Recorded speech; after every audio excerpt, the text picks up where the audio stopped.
March மாதம் 23ஆம் தேதி அதிகாலை 1:41 நேரம். அமெரிக்க ஜனாதிபதி டொனால்ட் ட்ரம்ப் அவர்கள் ஈரானுக்கு கொடுத்த 48 மணி நேர எச்சரிக்கையில இன்னும் மீதம் இருக்கிறது இன்னும் 20 முதல் 22 மணித்தியாலங்கள் தான். இந்த நேரங்களுக்குள்ள இப்பொழுது சொல்லப்படுகின்ற சர்வதேச ரீதியில பேசப்படுகின்ற சர்வதேச ஊடகங்கள் சொல்லுகின்ற செய்தி என்னன்னு சொன்னா, அமெரிக்க ஜனாதிபதி டொனால்ட் ட்ரம்ப் கொடுத்த இந்த 48 மணி நேர எச்சரிக்கைக்கு ஈரான் எந்த விதத்திலும் பின்வாங்க போறதில்லை. அவங்களுடைய நிலைப்பாட்டுல உறுதியாக இருக்காங்க. இப்பொழுது ஈரான் பக்கமாக வெளிவந்திருக்கின்ற ஈரான் பக்கமாக சொல்லப்படுகின்ற கருத்துக்கள், உயர் அதிகாரிகள் சொல்லுகின்ற விடயங்கள், இது எல்லாத்தையும் வைத்து பார்க்கும்போது ஈரான் இந்த அச்சுறுத்தலுக்கு எந்த வகையிலும் பின்னிக்காது. இதை எதிர்ப்பதற்கான நடவடிக்கையிலேயே இப்பொழுது ஈரான் இறங்கியிருக்கிறது. அதனுடைய ஒரு நடவடிக்கையாக இப்பொழுது இஸ்ரேல் மீது, அதுவும் மிக மிக முக்கியமான தளங்கள் மீது தாக்குதல் நடத்த ஆரம்பித்திருக்கிறது. நேற்றைய நாளிலிருந்து இஸ்ரேலினுடைய மிக முக்கியமான இடங்கள் தாக்கப்படுகிறது.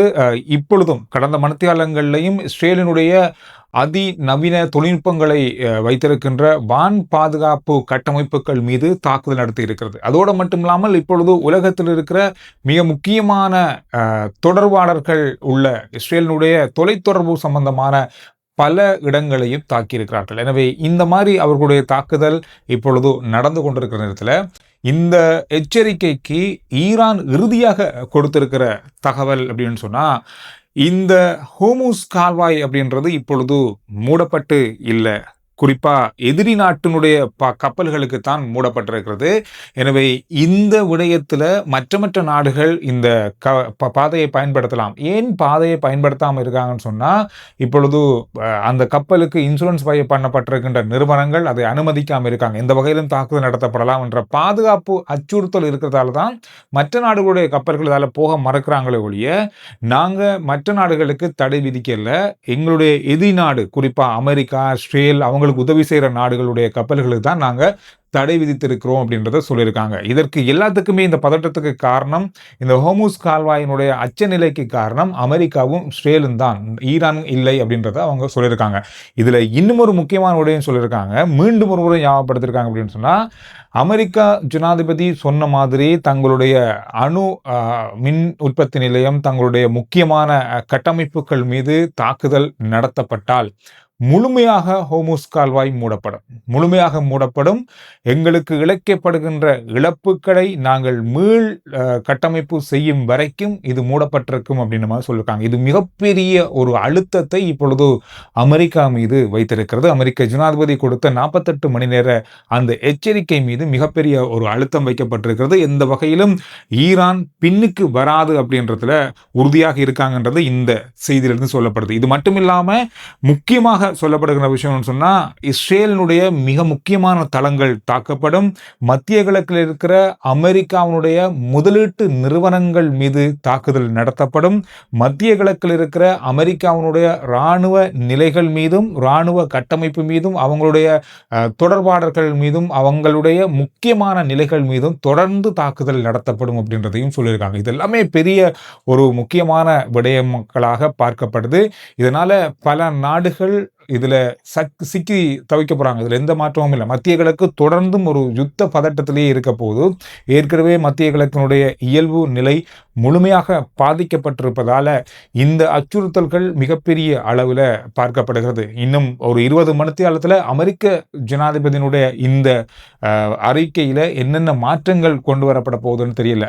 இது சொன்ன மாதிரி இந்த தாக்குதல் நடத்தப்படுமாக இருந்தால் ஈரான் எடுக்கப் போகின்ற அடுத்த கட்ட பதிலடி நடவடிக்கைகள் என்பது உலகத்தினுடைய பல நாடுகளுடைய பொருளாதாரத்தை பெரியளவாக பாதிக்க வாய்ப்புகள் இருக்கு. இந்த ஹோர்முஸ் கால்வாய் நிரந்தரமாக மூடப்படுமாக இருந்தால் ஒரு கணிப்பு சொல்லப்படுது அப்படின்னு சொன்னா, கிட்டத்தட்ட ஒரு 3 கிழமையிலேயே உலக பொருளாதாரம் மிகப்பெரிய அளவான சரிவை சந்திக்கும். குறிப்பா இந்த ஹோர்முஸ் கால்வாயில ஒரு நாளைக்கு சராசரியாக, இது சாதாரணமான நிலையில் இருக்கும்போது 10 மில்லியன் பரல்கள் கச்சா எண்ணெய் கொண்டு செல்லப்படுகின்ற பாதை இது. இப்படி ஒரு இடத்தை இனி தேடி கண்டுபிடித்து இந்த வழியில அல்லது வேறொரு வழியில இந்த அளவான எரிபொருளை உலகத்துக்கு கொண்டு செல்ல முடியாது. இது எந்த காலத்திலும் முடியாத ஒரு காரியமாக இருக்கும். எனவே இதை சுமூகமான முறையில் பேசி தீர்த்து இந்த அணையை திறப்பதற்கு தான் முயற்சி செய்ய முடிய, இது போரினால் அல்லது இதை அச்சுறுத்தியோ இதை பெற்றுக்கொள்ள முடியாது. இப்பொழுது அமெரிக்கா நடத்திய இந்த போர் வேறு ஒரு திசையை நோக்கி சென்றிருக்கிறது.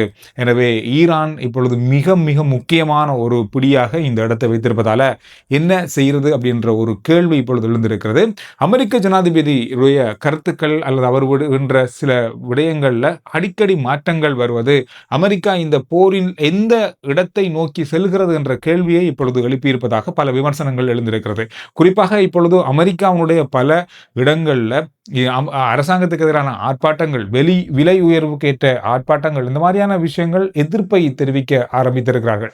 இதுல இன்னும் ஒரு முக்கியமான விஷயம், அமெரிக்காவுடைய பல விமான நிலையங்களுடைய அதிகாரிகள், குறிப்பா இமிகிரேஷன் கஸ்டம்ஸ் அதிகாரிகள் எல்லாருமே இப்பொழுது பணிக்கு வர மறுத்திருக்காங்க. காரணம், இப்பொழுது நிதி விடுவிப்பு குறைவாக இருக்கிறது, சம்பளம் வழங்குறது குறைவாக இருக்கிறது காரணமாக இந்த அதிகாரிகள் வேலைக்கு வர மறுத்திருக்காங்க. இதற்கு பதிலாக அமெரிக்க ஜனாதிபதி டொனால்ட் ட்ரம்ப் அவர்கள் அரசு அதிகாரிகளை இந்த பணியில் ஈடுபடுத்துவதற்கு பணிப்புரை விடுத்திருக்காரு. எனவே இந்த மாதிரியான பல விஷயங்களும் இப்பொழுது அமெரிக்காவில் நடக்க ஆரம்பித்திருக்கிறது. ஆனாலும் அமெரிக்க நிதித்துறை அமைச்சர் என்ன சொல்றான்னு சொன்னா, இந்த யுத்தத்துக்கு பயன்படுத்துறது கண்டு நாங்க தனியாக நிதி ஒதுக்கி இருக்கோம். இதனால யுத்தம் நடக்குதுன்றதுக்காக மக்களிடம் வரிப்பணம் அதிகமாக அறவிடப்பட மாட்டாது. 200 பில்லியன் மேலதிகமாக கூட நாங்க பயன்படுத்துறது தயாராக இருக்கிறோம். அப்படி இருக்கும்போது இந்த பொருளாதாரத்தில், அமெரிக்க பொருளாதாரத்தில் எந்த விதமான பாதிப்பும் ஏற்படாது. மக்கள் கொஞ்சம் குழப்பம் அடைஞ்சிருக்காங்க அல்லது மக்கள் கொஞ்சம் ஆத்திரம் அடைஞ்சிருக்காங்க, கலவரம் அடைஞ்சிருக்காங்க ஒழிய எந்த வகையிலும் அமெரிக்க மக்கள் மீது இந்த யுத்தத்தினுடைய சுமை அல்லது இந்த செலவுகள் சுமத்தப்பட மாட்டாது அப்படின்றதையும் அவங்களுடைய சில அறிக்கையில சொல்லப்படுது. இன்றைக்கு திங்கட்கிழமை, இந்த நாள்லையும் கூட, இன்றைய நாள்லையும் கச்சா எண்ணெயுடைய விலை அதிகரிக்க நிறைய வாய்ப்புகள் இருக்குன்னு சொல்லி எதிர்ப்பு கூறப்படுது. வெள்ளிக்கிழமை முடிவடையும் போது $109, $110 இருந்தது. இந்த உயர்வு என்பது கடந்த 4 வருஷத்துல இல்லாத பெரிய அளவான உயர்வாக இது பார்க்கப்பட்டது. இன்றைய நாள் ஆரம்பிக்கப்படும் போதும் பெரிய அளவான எண்ணெய் விலை அதிகரிக்க வாய்ப்புகள் இருக்கு. இது எல்லாமே கொஞ்சம் கொஞ்சமாக அதிகரித்து இன்னும் ஒரு 3 கிழமைகள் இந்த யுத்தம் தொடர்ந்து நடக்குமாக இருந்தால், கிட்டத்தட்ட ஒரு மாதம் இன்னும் நடக்குமாக இருந்தால், அப்பொழுதுதான் உண்மையான பாதிப்புகள் ஏற்பட ஆரம்பிக்கும் சொல்லி கணிக்கப்படுது. ஆனால் நம்ம இலங்கையை பொறுத்தவரையில் யுத்தம் தொடங்கி இப்பொழுது 23 நாள். இந்த 23 நாட்களிலேயே எரிபொருளுடைய விலை பாரிய அளவாக உயர்ந்திருக்கிறது. அதோட அமைச்சர் நலிந்த ஜேதிஸ் அவர்கள் இந்த போர் அல்லது இந்த பதட்டம், மத்திய கிழக்கினுடைய இந்த எண்ணெய் பிரச்சனை, இதெல்லாமே தொடர்ந்து மே மாதம் வரைக்கும் இருக்குமாக இருந்தால், இலங்கையில வருகின்ற மே மாதம் சகித்து கொள்ளக்கூடிய அளவில் இல்லாத, ஏற்றுக்கொள்ள முடியாத அளவுக்கு எரிபொருட்களுடைய விலைகள் அதிகரிக்கும் என்று சொல்லியிருக்காரு. இது பெரிய அளவு. இன்று மிகப்பெரிய அளவான விலையேற்ற அறிவிப்புகள் வரப்போகிறது. குறிப்பா முச்சக்கர வண்டி உயர்வு கட்டணம், பேருந்து கட்டணம், போக்குவரத்து கட்டணம், பொருட்கள் ஏற்றி இறக்கின்ற அதாவது டிரான்ஸ்போர்ட் கட்டணம், இந்த மாதிரி எல்லா வகையான கட்டணங்களும் இன்றைய நாளில் அதிகரிக்க போது. அது எவ்வளவு அப்படின்றத நாங்கள் இன்றைக்கு காலையிலே பார்க்கக்கூடியதாக இருக்கும். அதோட சமூக வலைத்தளங்களில் பொய்யான செய்தியை பரப்பிய ஒரு நபர் கைது செய்யப்பட்டிருக்காரு. இவர் 56 வயதுடைய ஒருவர், வத்தேகம பகுதியை சேர்ந்தவர். இவர் என்ன செஞ்சிருக்காருன்னு சொன்னா, எரிபொருள் இல்லை நாட்டில் அப்படின்ற மாதிரி ஃபேஸ்புக் பதிவு ஒன்றை இட்டிருக்காரு. இந்த பதிவால ஒரு சில குழப்பங்கள் ஏற்பட்டிருக்கிறது, பொய்யான தகவல்கள் பரப்பப்பட்டிருக்கிறது. இந்த காரணத்தினால் சிஐடியினர் இவரை கைது செய்து நீதிமன்றத்தில் ஆஜர்படுத்தியிருக்காங்க. எனவே இந்த பதிவுகள் இடும் பொழுது மிக மிக கவனமாக இருங்க. அதோட எரிபொருட்களை வீடுகளில் சேமிச்சு வைக்கிறதையும் தவிர்த்து கொள்ளுங்க. மிகப்பெரிய ஒரு குற்றமாக இது இப்பொழுது பார்க்கப்படுது.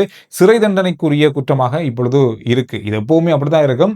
இப்போ இது மிக கடுமையாக அமல்படுத்தப்பட்டிருக்கிறது. கடந்த மணித்தியாலத்துக்குள்ள வந்த மிக முக்கியமான செய்திகளுடைய சுருக்கமாக இது இருந்தது.